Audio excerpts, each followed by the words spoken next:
Welcome to the DC3 conference and today's session on stablecoin opportunity for financial inclusion. My name is Xiaojun Zhang, the global head of innovation and go-to-market at AWS.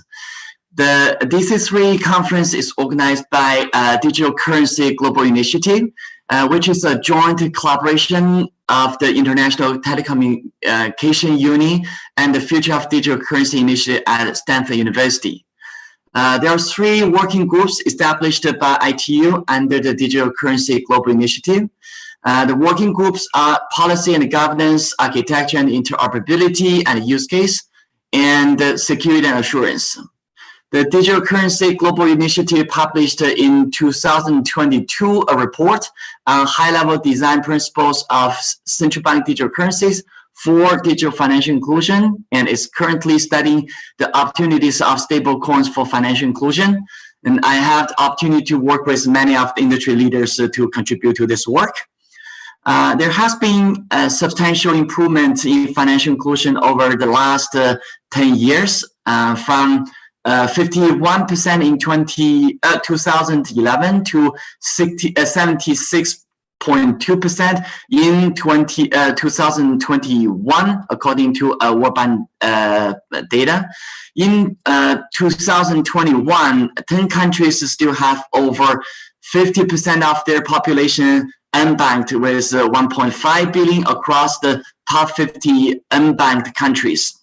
Combining the needs of both the unbanked and underbanked create a daunting challenge for the global community. In addition to enabling policy, environment, and the gender equality, digital innovations such as digital payments have played an important role in the last 10 years.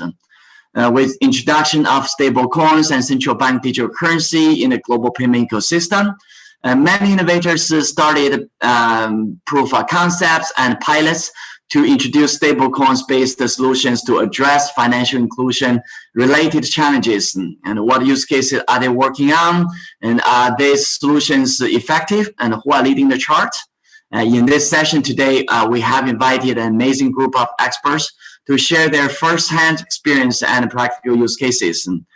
They will discuss the opportunities that stablecoins can bring to digital financial inclusion and answer any of your questions by the end of the session. So before I invite the panelists for their remark, I would like to inform the audience that they can put their questions in the Q&A window, and to also use the pigeonhole facility available to also send your feedback and comments to us during session today, and I will share with them with the speakers during the Q&A session. So with that, I'd like to just invite Utsav to introduce yourself and giving also your introductory remark.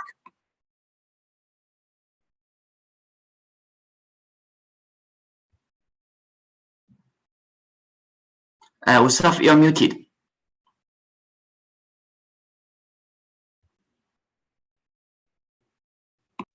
Sorry.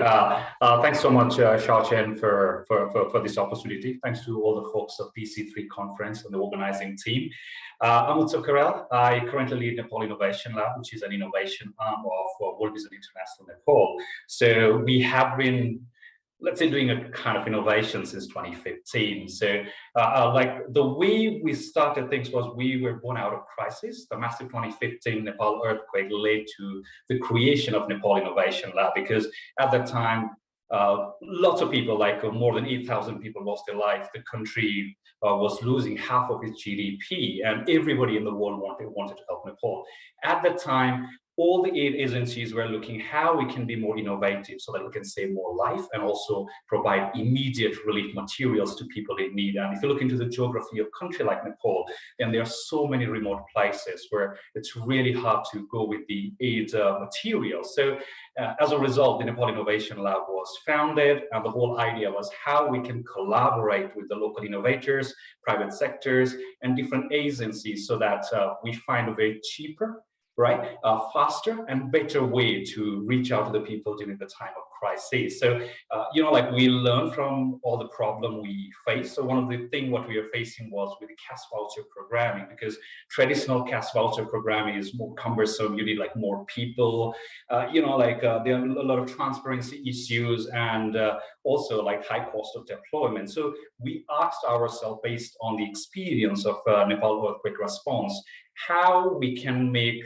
the cash transfer during the time of crisis more accessible to people, more simpler, at the same time more transparent. So at that time, we started to look into the way how we can simplify the use of blockchain. So that created CICA, the case study, what I'll be sharing a bit, the experience from Nepal, as well as we are deploying in other countries too. So CICA means currency, or the coin in Nepali language.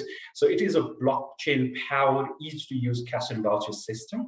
So it's a distribution tool any aid agencies can use. So people in the community, or the people who we want to help, who are impacted by the crisis, just receive an SMS. The token they receive is in the form of SMS, right?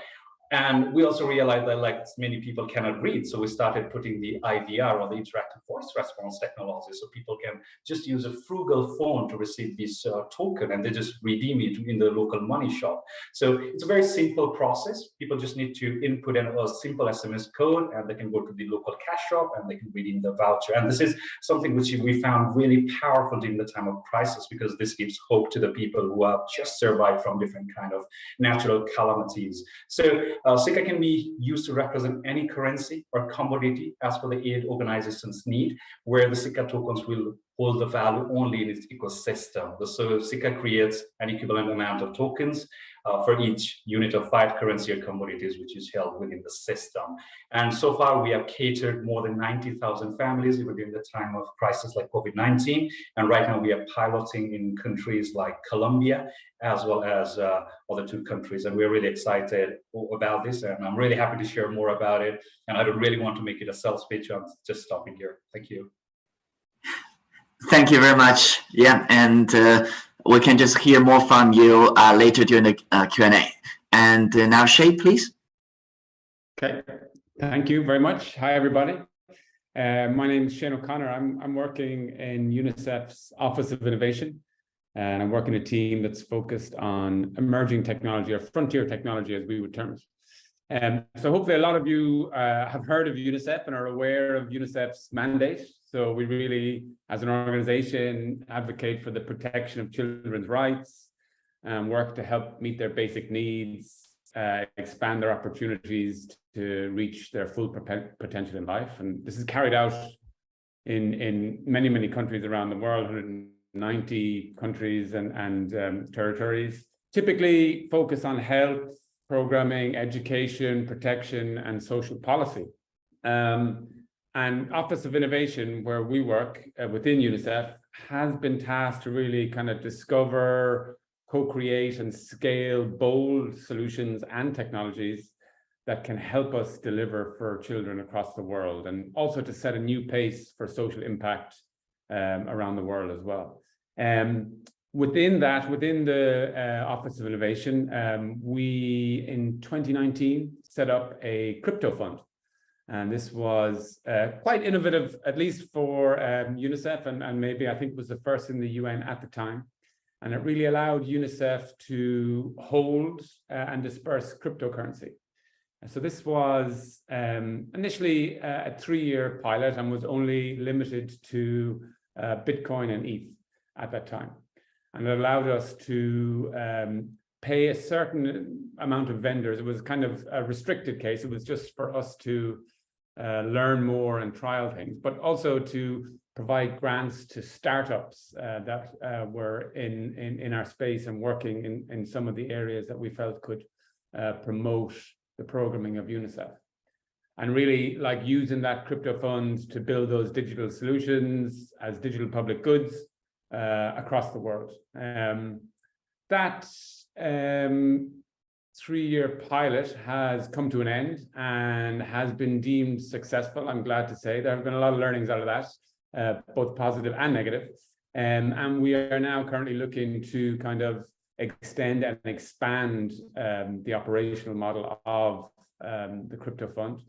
And kind of what we're here a little bit to talk about today is that we're looking to include stablecoins within our kind of remit for the crypto fund, which will allow us to deliver more of the kind of advantages that we can get from digital currencies, cryptocurrencies, and stablecoins as well. So particularly for some of our programming that interfaces with digital financial inclusion, including cash transfer programming. And yeah, this is a fairly large aspect of UNICEF's work. UNICEF is one of the largest implementers of cash transfer programming. I think in 2021, we saw something like $350 million of cash transferred. So when you think about the efficiencies in terms of time and costs that using digital currencies, cryptocurrencies, and stablecoins can bring there, you can see why we're playing in this field a little bit. So that's me. That's why I think I'm here today. So yeah, if that's okay, maybe I'll pass over to the next panelist. Thank you. Okay. Yeah, thank you, Shay. And as you can see, that both from the World Vision and UNICEF already just started using stablecoin to deliver humanitarian related activities, and it's very encouraging. And now that's I'd like to invite Naroa to just introduce yourself and give your introductory remark, please. Sure, great, thanks so much. This is Naroa Zurutuza, also from UNICEF. I'm part of an initiative called Giga, where I lead our mapping and technology work. So that means that I work both with private sector companies as well as country governments to build and deploy different tech products, including blockchain related products. But maybe before I jump into the blockchain work that we are doing, I'll tell a little bit about what Giga does and how it's helping extend or increase the digital inclusion as well as financial inclusion. Giga is actually a partnership between UNICEF and ITU to connect every school in the world to the internet, and through that connect every young person to information, opportunity, and choice. By the end of 2022, Giga has helped connect more than 5,700 schools and also 2.2 million children across 19 countries. How do we do that? We have 4 major areas of work. First of all, we map school locations and school connectivity, and we are creating a public map of these school locations and their connectivity status, creating a real-time display of access and need. After, we build tools for governments to plan infrastructure and regulatory advancements that can make connectivity cheaper and easier to deploy. Third, Giga helps unlock financing for school connectivity, working all the way from public as well as private sector donors and investors. And then finally, once we have the funding necessary to connect schools, we work with governments and we support governments to contract school connectivity and deliver connectivity in schools. And how are we using blockchain to do all this work? So maybe it's worth saying that we use blockchain across all our tech stack, and that it's helping us build this or create this efficient system to deliver connectivity in a more transparent and accountable way. We divide this in 3 layers. So the accounting layer, the transaction layer, and the application layer. The first one is the accounting layer, where we are, as I said earlier, monitoring the real-time connectivity status of schools and storing this information in a public blockchain so that we know when time passes what was the connectivity status in the school or on the ground. We are getting this information directly from the ground, allowing us to really know what's happening and making sure that we are getting the impact we're expecting to get. This accounting layer then helps us or allows us to do transactions and start making transactions across different stakeholders. One example is Giga accounts. So if once we see that a school gets connected, then governments will be able to either issue payments or enable payments or hold payments if they see that connectivity is not reaching the schools. So that's one example of how we are making transactions using blockchain and using this on the ground real-time information. It allows us again to hold providers accountable for contracts they are being issued and making sure again that the money that we are investing is really reaching every school, even the schools that are hardest to reach. One other interesting transaction or marketplace we are creating with this data is what we call connectivity credits. So we are creating a marketplace to incentivize providers to go to places that maybe are not as profitable for them to connect, either rural areas, poorer areas, etc. How are we doing that? We are scoring schools based on how difficult they are to connect. And then providers, if they connect these schools, they'll get a set of credits, and they'll then be able to exchange these credits for a set of incentives, such as tax breaks, access to specific parts of the frequency, maybe access to public to some public infrastructure, etc., etc. So that's the second layer that we are building, where different players in the connectivity ecosystem are able to interact with each other and transact value across each other.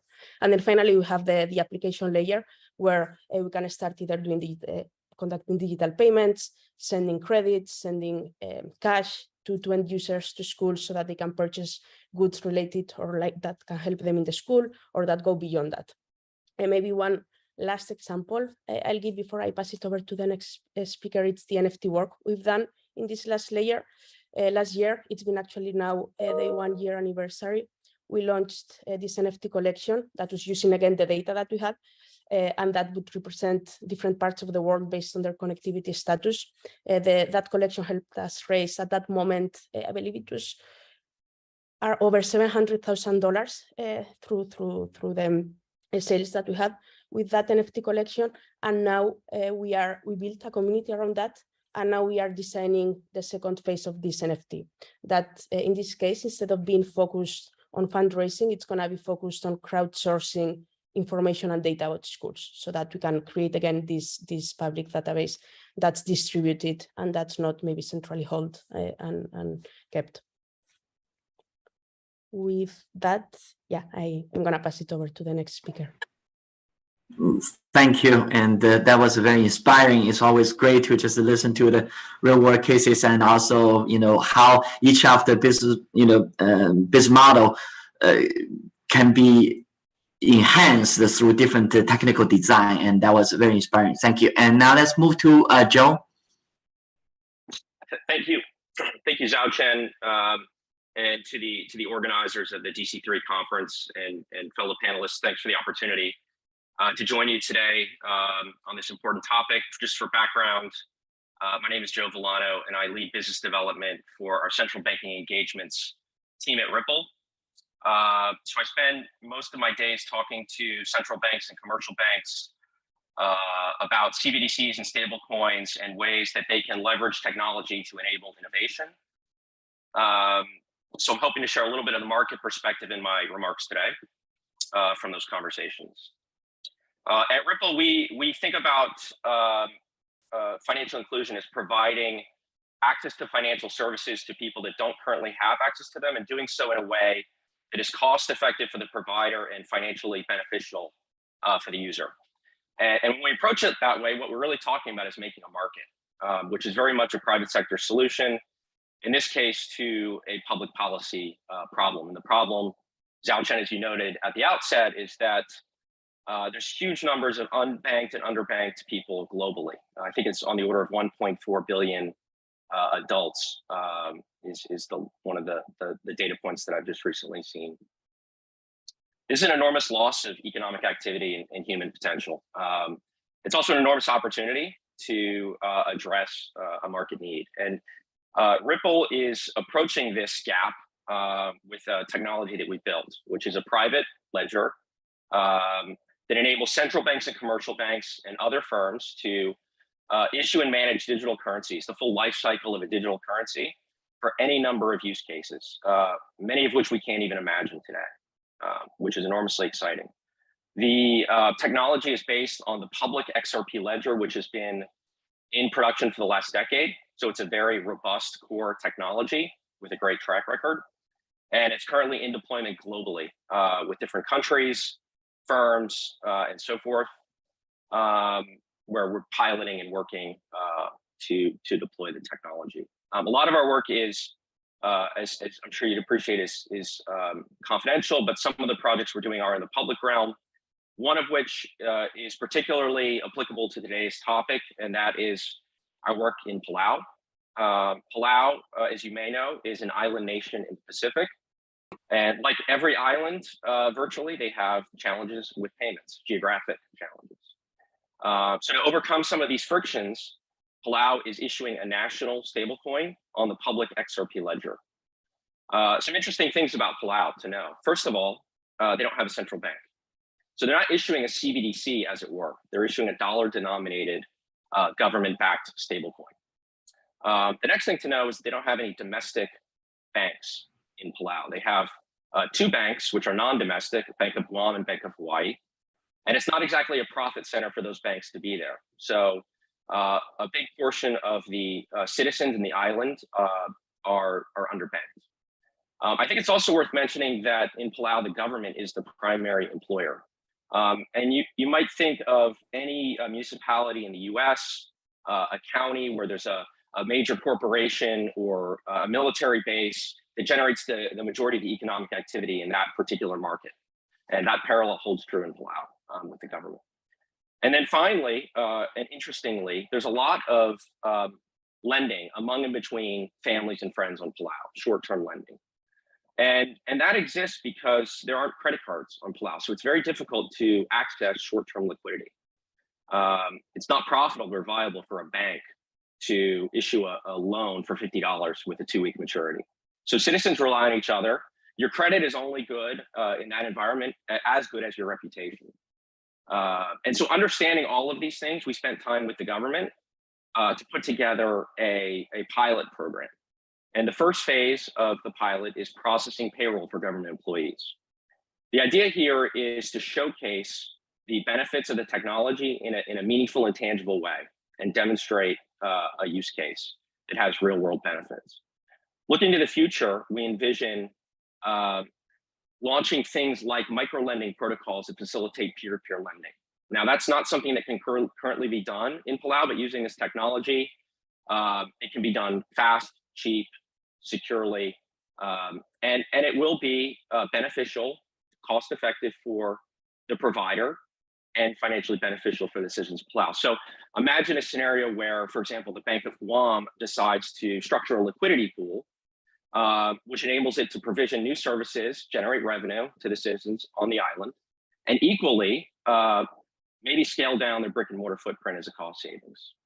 On the other hand, the citizens of Palau can access the liquidity pool to create credit, access short-term liquidity, and use future government payrolls as collateral for any loans they would take. And they can also pledge money into the liquidity pool to earn interest. So these are things they can't currently do. When I think about using technology and stablecoins to enable financial inclusion, this is exactly the kind of use case that I think Ripple is focused on. And it's the kind of thing we're seeing opportunities like this all around the world. My one takeaway from engagements like this, and it holds true everywhere we go, is that there is no one-size-fits-all solution to addressing these problems. Yes, there are common themes, but all the challenges are unique, and you really have to understand how to address them. And we talk a lot at Ripple about how to do that. That's the hard part. That's the fun part. But I think that's where we will have our greatest impact. And with that, I will pass it back to you, Xiaochen.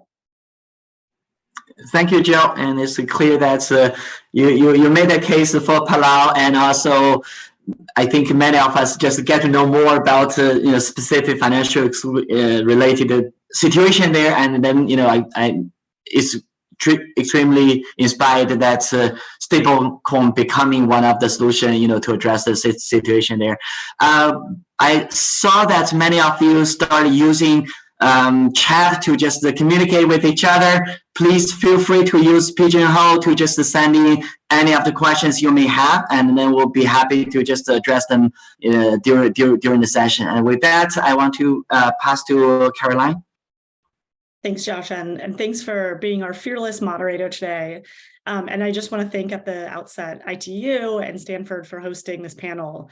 I'm really flattered to be sharing the virtual stage today with colleagues from UNICEF and World Vision and Ripple, and hear about the incredible work that they're doing.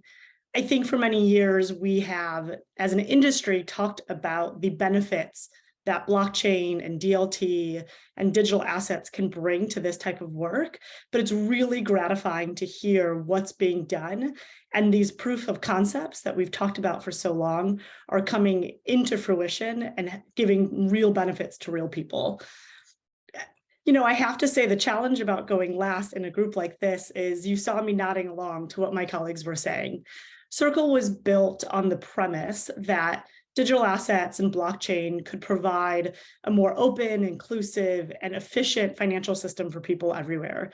You know, Utsav kicked us off today by saying they were looking in Nepal at how to get money cheaper, faster, to more people in a more transparent way. What a way to describe the work that we're all doing here. So Circle is, for those of you who don't know, Circle issues 2 stablecoins, one denominated in the dollar, USDC, which has been available for 5 years now, and Eurocoin, which we just launched in 2022. USDC is available on 8 public blockchains, has over 45 billion in circulation, and is regulated out of the United States. And the benefits and the reason why Circle launched both USDC and Eurocoin are the inherent benefits of digital assets: fast, inexpensive, highly secure, global, interoperable to people everywhere, but without the volatility that we see in other digital assets, which could be very challenging for people in need, the populations that we're talking about today. I think it goes without saying, but you know, for decades, the financial industry has been looking at how to solve the challenges in this space. A lot of the current system of moving money to people in need involve cash transfers.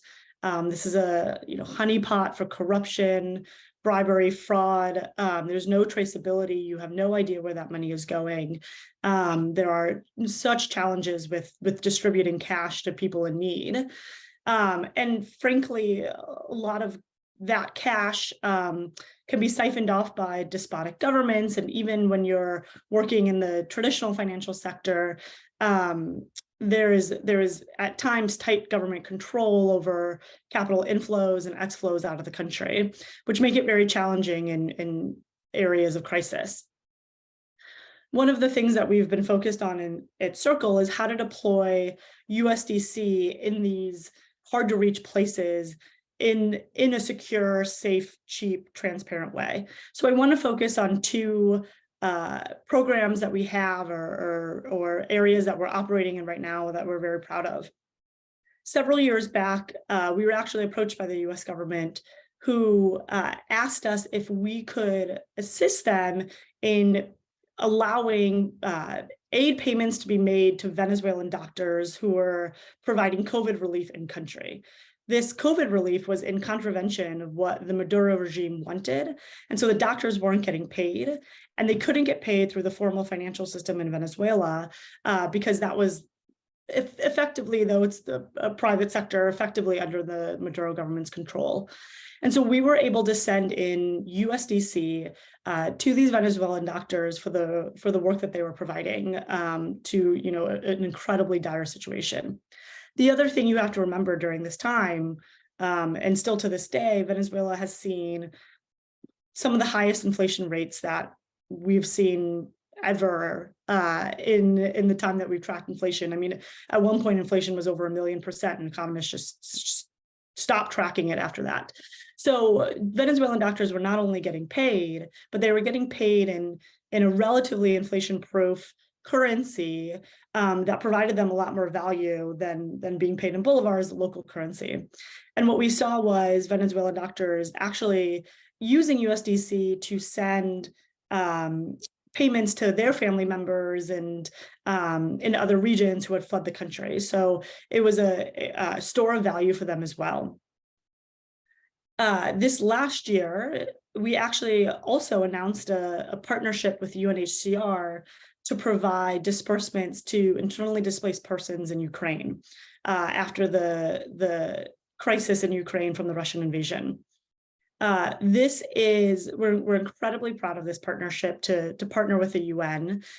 These cash disbursements are being made over the Stellar blockchain, which is known to have very low fees, and deposited into a number of Ukrainian refugees' wallet, which they're then able to use, send, secure, store in any way as any other digital asset. Or in this partnership, we've actually partnered with MoneyGram, where these refugees can cash out at any MoneyGram location in the world, which is, obviously one of the most ubiquitous and well-known money transfer agents. So, under this program, the UN is seeing reduced fees. From traditional cash transfers, we see increased transparency, ensuring that the aid is actually going to who we're intending it to. And on the flip side, Ukrainians are getting a stable currency that they can use in a variety of different ways, rather than relying on cash, keeping it on their body, having to travel with it. So, these two examples, like I said, is work that we're incredibly proud of, and we hope to continue to partner with aid organizations around the world to do this type of work, as we see lower fees, increased transparency, and increase utility that individuals can have from receiving USDC or Eurocoin or other type of digital assets. I'll stop there and leave more time for questions, but I'm really excited. Like I said, I think for years we've been talking about how this technology can bring real world tangible benefits. And I'm really excited that the 5 of us have so much to report in terms of progress. And I would love to sign us up for ITU 2024 and even talk about the more work that we're doing, hopefully together on this, because it's a fast moving, and I think we're gonna continue to see the benefits of this year over year. Thank you, Karen. Yeah, definitely. I think just this space moves so fast, and then every year when you just have conversation with similar group of entities who are just doing the POC pilot, and every year you was hear a lot more amazing stories, and definitely I think we'll continue this conversation in the future. And with that said, I'd like to just ask Utsav the first question. And so you're working with the most vulnerable population, and how can blockchain be used to increase access to financial service amongst the most vulnerable population? Thank you for the question. I think this is really a beautiful question. There are a couple of things, especially how we can make sure the blockchain is more accessible, right? More simple. So for that one, I think one of the things what we have been doing from day one, maybe it's because we are working the space of innovation, is that we try to design with the users, because it needs to be human-centric, or let's say user-centric, and the co-creation is must, right? Because when you really want to deploy the solution, and if there's no buy-in from the stakeholders, then no matter how great system you have, it is not going to work. So we say we shouldn't really show up the technology because we think it's cool. So first thing is, I think, designing with the users, so co-creating together. Second is making simple, because when you work in a community or people who are not aware of these kind of technology, then you say blockchain, and people go, oh my God, what are you talking about? This is crazy. What are you talking about? So we try to make it more simple in terms of how we communicate. So we don't want to speak like an expert when we go to the community, when we speak with the government, but rather we want to make it more simple. So for example, for Giga, we say, hey, this is very simple. You can just use a frugal phone and receive a text, and the job is done, because we don't really want to talk about the behind-the-scenes technologies. So we focus on value proposition rather than the technical bits, because that's something we really believe is going to make it more simple. So it needs to be anyone can use it from anywhere, anytime. So that's something we look into. The third thing is more around the partnership, because this thing doesn't happen in silo, because we need to work continuously with government because they have to create enabling environment. The second thing is we have to also not discount the traditional players the financial institutions, because there are certain profit aspects they are looking into. So again, like partnering with the different traditional and non-traditional actors are also quite important to make sure these kind of really promising technologies can be accessed by the most vulnerable. So to summarize, first thing is designing together with the user. Number two is all about making it simple, communication as well as the process. And number three is the broader partnership with the traditional and non-traditional actors. Thank you. Yeah, I think that's very important to just frame it the way that we understand. It's not a technological solution only, and there are many more components around that to make a project successful. And when you developed your solution at a community level, any specific barriers that you faced in your deployment efforts?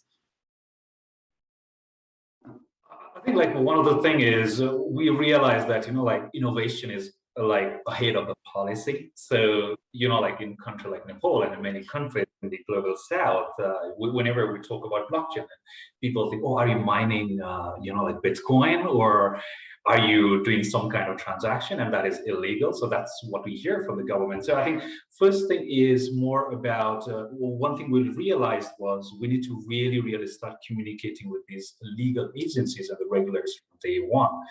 And like we have to speak their language too. That's something we realized was one of the major barriers. So at one point of time, like we stopped for 3 months because nobody had any clue about the blockchain. So it was more about rapid building and continuous dialogue to say like, this is something which is really powerful, and this is the end result or end goal we are really trying to pursue.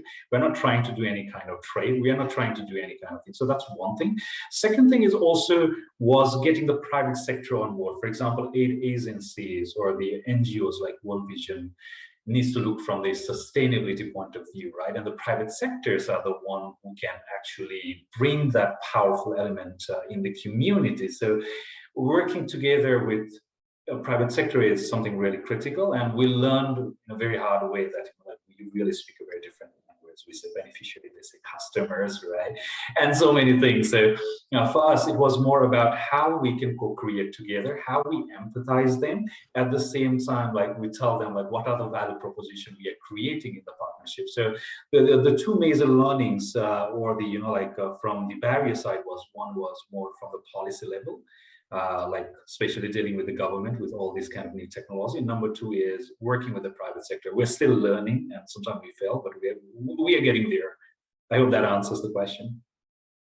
Yeah, absolutely. And I think very interestingly that you mentioned about the key barriers around financial literacy and many other, because by the end of the day, to serve this community, and you need the whole ecosystem to work together.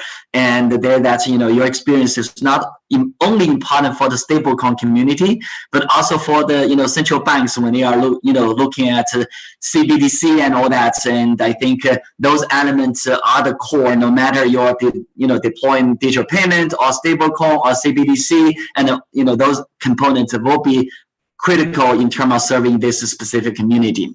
And with that, I want to just go back to Shay. And when I first heard about UNICEF's crypto fund, I was so inspired. And then typically you'll hear that this is such a private sector led innovation. It'll be taking time to move to the UN system, and then UNICEF were able to just create the first crypto fund. I think it's really important in many ways. And just now that you have already a few years of operation, and what the lesson learned, and also what are the success that you have achieved from the crypto fund.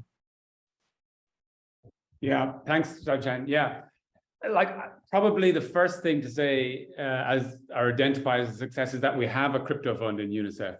That was like you rightly said, you wouldn't necessarily associate this type of thing with UN agencies and with UNICEF in particular, but we have had it, and that really speaks to a lot of hard work that has been done by a lot of people.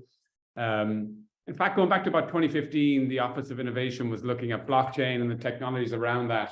And that's a lot of work that goes into a launch of a crypto fund in 2019. That was not by me, by the way, that predates me. So I would say that the first big success is that a 75-year-old UN agency was open, willing, and able to have a limited kind of restricted crypto fund to be able to pilot and learn lessons on. I'm very proud of that. I mean, a lot of people on this call today will be very aware of the advantages of this type of activity and digital currencies, cryptocurrencies, stablecoins, etc. But within UNICEF, we can see that using the crypto fund, there's just been a huge increase in the efficiency, effectiveness, and transparency of investments and transfers made through the crypto fund. When we compare, and it was limited in terms of the scope of what we did with the crypto fund, but when we compare transactions to more normal channels that UNICEF might generally use, 100% of the transactions, of course, are viewable on the blockchain, and the transfer of the assets. And this is a huge thing, I think, happened in minutes as compared to much longer periods of time that might normally be associated with financial transactions from UNICEF. And also the transaction fees, like tiny compared to what we would normally see. So I think typically crypto funds, we use maybe less than 0.1% on transaction fees, which is amazing. Other lessons that we learned more broadly, and again, most people here would know this better than me and better than UNICEF, is that everything changes very quickly in this space, both in terms of the technology, but also the regulatory appetite for risk around the world and things like that. So it's something that has informed our own approach to the kind of planned extension and expansion of the crypto fund within UNICEF. So we need to be more agile internally and be able to kind of identify and incorporate changes that have happened quickly. And that's both to respond to challenges, but also to really take advantage of the opportunities that come along.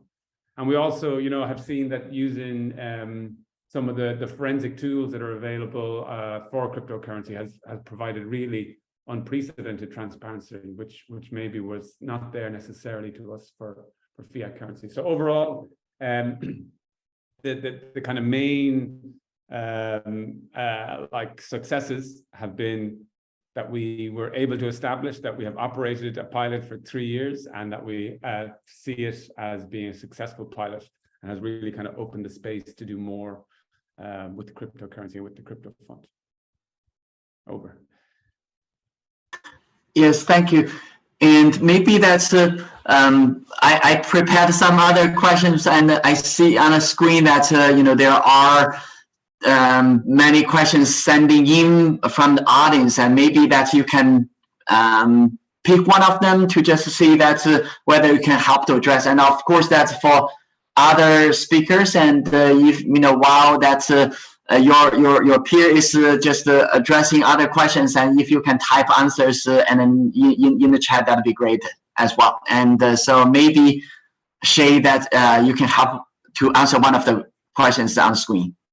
Sure. I see one with UNICEF in uppercase, so I'll take that one. That's how UNICEF handle illegal part transfers to crypto assets, because crypto assets are not legal in many countries, or was it limited to regions where crypto assets are legal? Yeah, so of course, first thing to say is that our crypto fund was like a pilot and limited in scope in terms of what we were able to do. And I mentioned that it was down to a lot of hard work for a lot of people in UNICEF.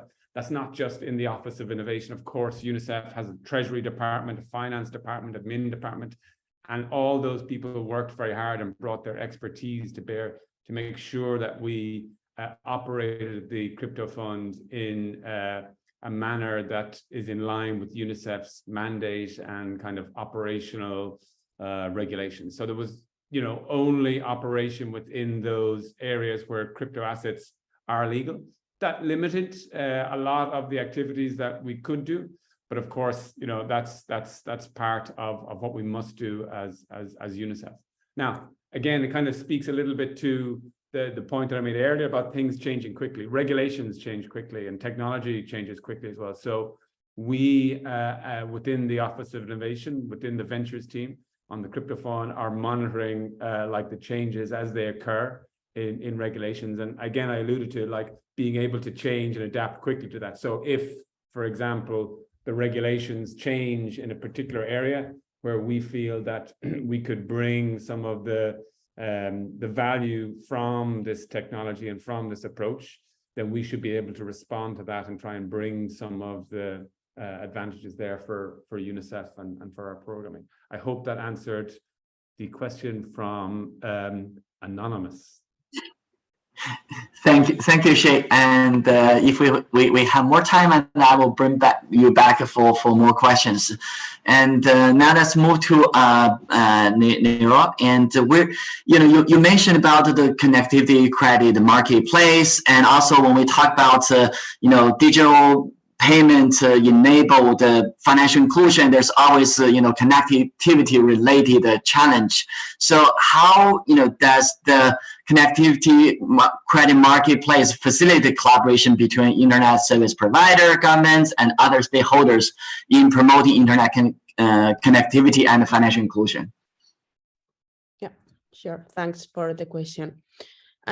And we sometimes use the analogy to carbon credits when we speak about connectivity credits. It's not quite the same, but it oftentimes helps people understand what we are trying to do.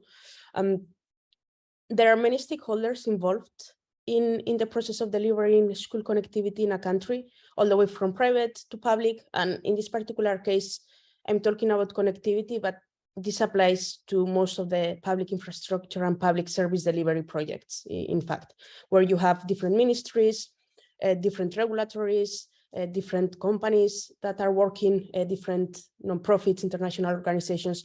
And there are so many processes that sometimes it's hard to coordinate and make the whole process transparent and efficient. So that's how a connectivity credits marketplace is trying to solve that, by creating this token that eventually could even be a coin that can track interactions and values change across these stakeholders during the different stages of the project, and create a local economy for delivering connectivity that's profitable, or at least where different players have an incentive to be part of that market and of that economy. As I said earlier, this marketplace brings together really people that, or players that want to get incentives, such as ISPs, MNOs, and other companies, other tech companies, and then entities or players that can provide incentives, such as Ministry of ICT, Regulatory Universal Service Fund, and allows them to exchange these incentives. One clear example, I would say, it's the Universal Service Fund. I don't know if everyone here is familiar with them, but they are this entity whose mission is to ensure universal connectivity in the country. And the way they operate is that different providers in the country, they have to give a percentage of their profit to this fund, so that then it's invested in public or infrastructure to ensure universal connectivity and universal access. The issue many times is that they are not properly managed, or they are difficult to manage. So for example, the connectivity credit marketplace could help better manage and implement these funds. How? So providers, if they are already connecting difficult to reach schools, they are already contributing to this fund in advance. They are already doing the work that the fund is supposed to be doing by already going and taking the initiative to go there. So then they would be given the access to the taxation entity in that country. So that means that we are putting in advance the money that the USF or the Universal Service Fund would be putting, increasing efficiencies and improving the collaboration among stakeholders. That's one. And then about financial inclusion, I think it's clear that connectivity is essential for digital financial inclusion and access to digital economies. So that's a clear way in which, by connecting schools, we are also, Giga, it's about schools, but it's not only about schools. By connecting schools, we are also connecting communities around the school, and we are also bringing this access to communities around the schools. So indirectly, we are also bringing or extending this financial inclusion to people that live around the school. And again, one example is that we are testing blockchain, for instance, in a couple of countries to resell connectivity from the school to the communities. And so this is again a way to encourage digital inclusion, and once these users have access to connectivity, they'll be able to do all sorts of things. Thank you. Yeah. Yeah, absolutely. And you can also just look into the questions raised by the audience, and then if we have time, we come back to just you let me know which question you'd like to address. Yeah, and let's move to Joe. And so, as you know, you mentioned that in your world, and you manage both the CBDC work and also the stablecoin world. And why do we need a stablecoin when we have CBDC? Yeah, thanks, Xiaochen. It's a good question. It's in my mind, this is as simple as preferences. It's really comes down to market demand, and it's I'm looking at the chat, and there's another question that the one that's gotten 10 votes here is almost speaking to the same topic. So I'm going to kind of combine my thoughts here and try to address that one at least to a degree, because it's a great question. It's a hard question, and I'm just going to quickly read it. To what extent should a person in underserved communities trust the solutions that permission and intermediated environments are providing when there are solutions, DLTs, blockchains with open access? I mean, I think the answer is no one can tell you to what extent you should be trusting a particular protocol or financial service or an intermediary. From a financial inclusion standpoint, trust is a very real challenge. People have been underserved. They haven't been adequately served by institutions that they're told to trust. And now there's some new technology that they're being told to trust. And it's a fair challenge. It's a very fair question. I think the reality is, and what I envision is a marketplace where different products coexist. Now, what will the makeup of that future look like? I don't think any of us can speak with certainty, but I can imagine CBDCs coexisting with stablecoins, with crypto, and they'll serve different parts of the market based on preferences and use cases. And satisfy different requirements. You take all of that and you overlay a regulatory framework that's going to vary by jurisdiction, which will also have a big hand in dictating what is and isn't available to any community, whether it's a developed or developing nation. So I think that's kind of the reality of the way all of this is evolving. I don't see a winner take all here. I see a combination of assets in the marketplace. And just one interesting anecdote that I'll add on to this. We was having a conversation recently with a central bank from a major economy, and I made this exact point in the question: why, about trust and disintermediating, using technology to disintermediate the current system for the benefit of the users. And the response I got was very interesting. This gentleman was an economist, and he said, we're not really mitigating risk at all by doing that. We're actually just moving it around to a protocol potentially. And you can look around every day. We wake up, sadly, to somebody that lost their crypto or some other thing that happened in the market. You can trust those protocols if you're comfortable doing so. I think there are going to be alternatives, and at the end of the day, it's up to the user to decide what's most suitable for them. So I think that's probably the most honest answer here and now. Going back to your initial question, Xiaochen, there are certainly themes that we see with stablecoins and challenges to adoption with all crypto. User experience is definitely one of them. There are preferred payment methods, and it varies. They vary by market. So in developed countries, you might have credit cards, and in developing economies, you might have remote mobile payments. The preferred payment method is the competition. That is, any new technology that you're going to introduce has to be as good as or better than the current market preference. And if it's not going to be adopted. One of my colleagues uses an anecdote that he says, if my grandmother can't go to the corner store and buy her groceries with it, then it's too complex. And that's one of the reasons cash has been so popular and effective. It's very straightforward. Everybody can understand it. It's easy to use. And there are a lot of elements in cash that people value, like privacy and finality. And these things need to be as simple and understandable and functional as that standard. If you look around at some of the offerings in the market, I would suggest we still have a ways to go. But you know, looking at how far we've come and hearing from the other panelists today, I'm enormously bullish on the trend line of where we're heading. Thank you. Yeah, thank you, Joe. And that's just move to Caroline. And so as you know, that in the humanitarian aid and financial inclusion space, that trust and transparency are very important. So some of this can be addressed by regulation, but beyond regulation, what can and should the industry, for a stablecoin industry, do better to build trust and transparency to allow for this kind of cost can be addressed by innovation coming from the stablecoin side? Yeah. Thanks. That's a great question. And looking at the questions we've received, Isatao, it looks like you spent a lot of time thinking about government regulation, which I love. I'll try to roll in some answers there as well.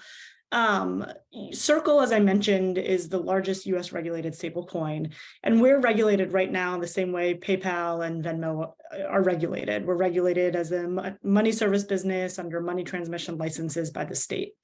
But there's no federal framework yet for how to regulate stablecoins in the United States. And the UK is looking at this as well, and MiCA and the EU is addressing this, and countries all around the world are looking at what's the best federal framework.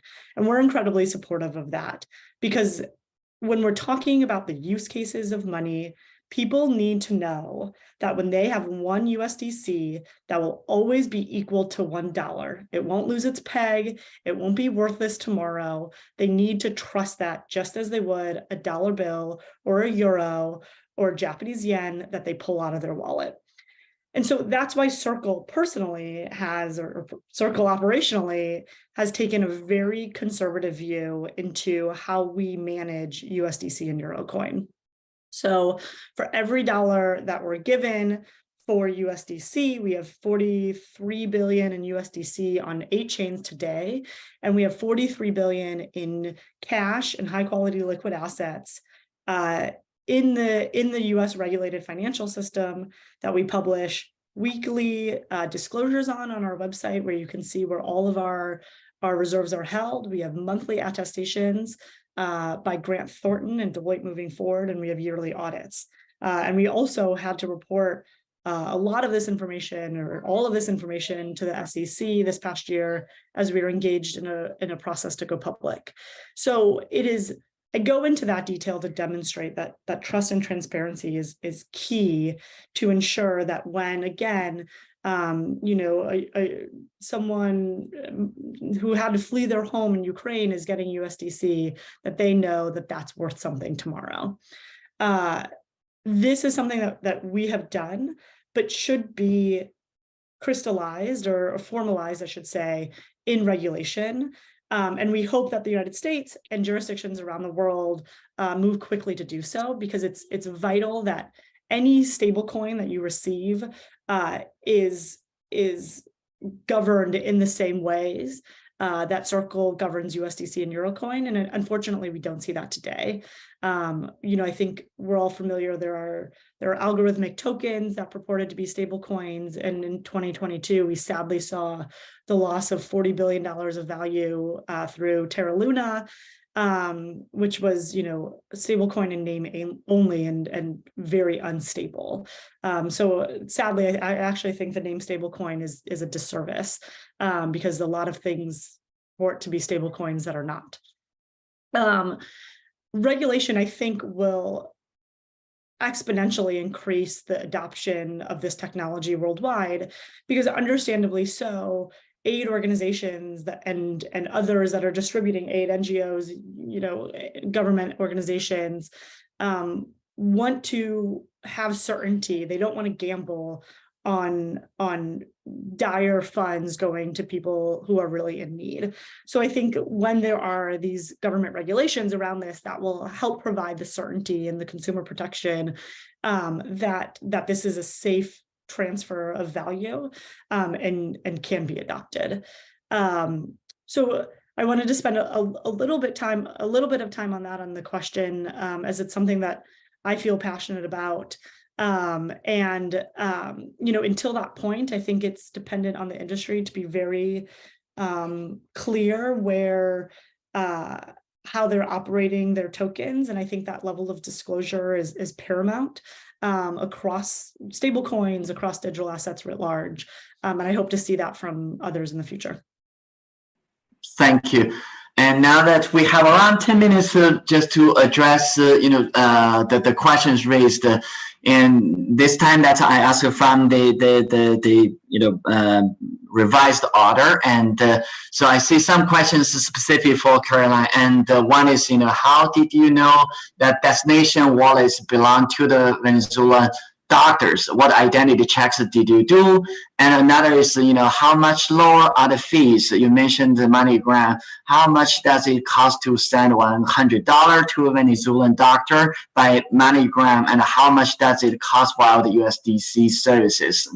And maybe you can combine this to just quickly address, and then we can go to the next question. Yeah, absolutely. And I think this relates to a broader question around KYC and AML, which is incredibly important in the space as we talk about trust and transparency. One of the benefits that this technology and blockchains bring into the anti-money laundering space is that increased transparency. So when we talk about the traditional financial services not being available in certain countries or regions, I see two main drivers of that. As Joe mentioned in Palau, it's not a very profitable industry for banks to be there. And that's a main driver. I think a lot of banks say, well, we can't bank that country because it's high risk. But in reality, it's not profitable. But in countries where it is high risk, the ability to see money move on chain gives a lot more transparency into potential like I said, corruption, fraud, illicit activity.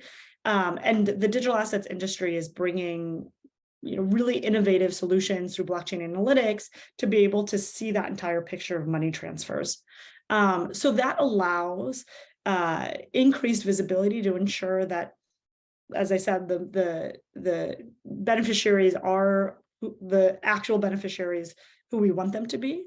And there are ways that Circle and MoneyGram and others are implementing. We have very similar KYC processes that traditional financial institutions do, and we are working to incorporate those traditional processes with some of the newer technology to get a full picture of where the USDC and as any company is, where the tokens are going, to ensure that it's actually going to who we want it to. In terms of savings, it's a challenging question to answer for several reasons. First is that the cost of a remittance varies greatly from country to country. It depends on the overall flow. It depends on how you're doing it. Are you doing it via wire? Are you doing it via debit card? Are you doing it via cash? It depends on who you're using. On a conservative, the other reason it's challenging is that there's a lot of recent data in the industry, and we've been very focused in trying to expand some of these partnerships that I've mentioned. But now we're also trying to do that look back and see, okay, now that this has been a partnership that we've had for some time, let's look back and look at that broader data. In a conservative way, we've seen NGOs save at least 2 to 3% on basic transaction fees. But we actually just released a paper that's on our website doing some research with Uniswap around FX transfers on chain, where we saw cost savings for I think it was a $1,000 remittance being $5 on chain versus $30 traditional banking means. So again, like it's hard to give an overall number because it's very specific as to the countries, the way you're doing it, the FX fees, some of the fees that transfer agents charge on top. But we know that, just even based on how cheap it is to send money on chain, there are real world savings there. Thank you. Yeah, I think those questions, really great questions, always just need more time. Where that's so definitely, if you'd like to follow up with Caroline after this. And another question, for Joe, I'd like you to just quickly address. While some issuers have state license, this impose minimal requirements. There are no standards requiring issuers to protect reserves or maintain liquidity. Any thoughts on that? A couple of thoughts. First of all, I think that's why we're here in part. The ITU is at its core, and I'm going to probably mischaracterize it, but there's a fundamental remit here of a standard setting.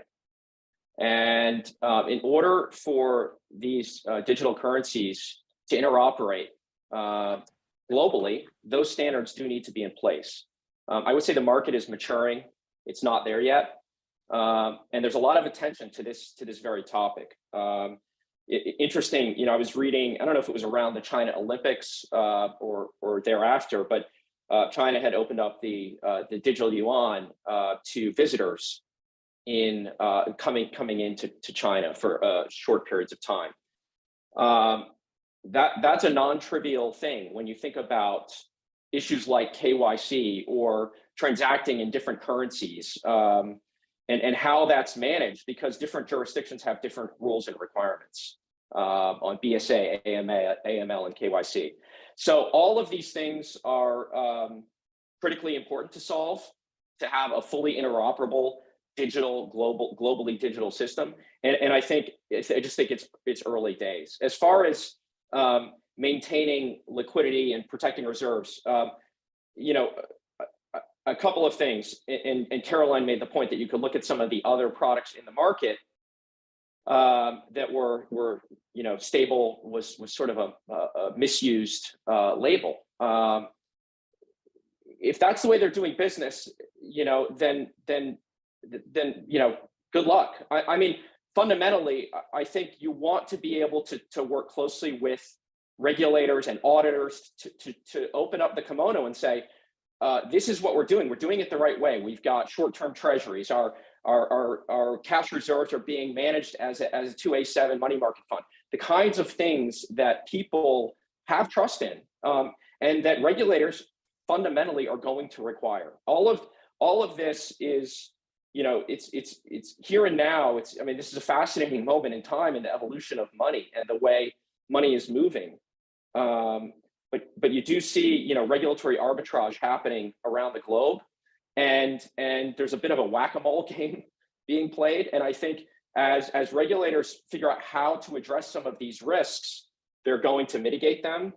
And you're going to have the only what's going to be left is only the safest and the soundest of products and services. And I think in the long run, that's a good thing for everybody.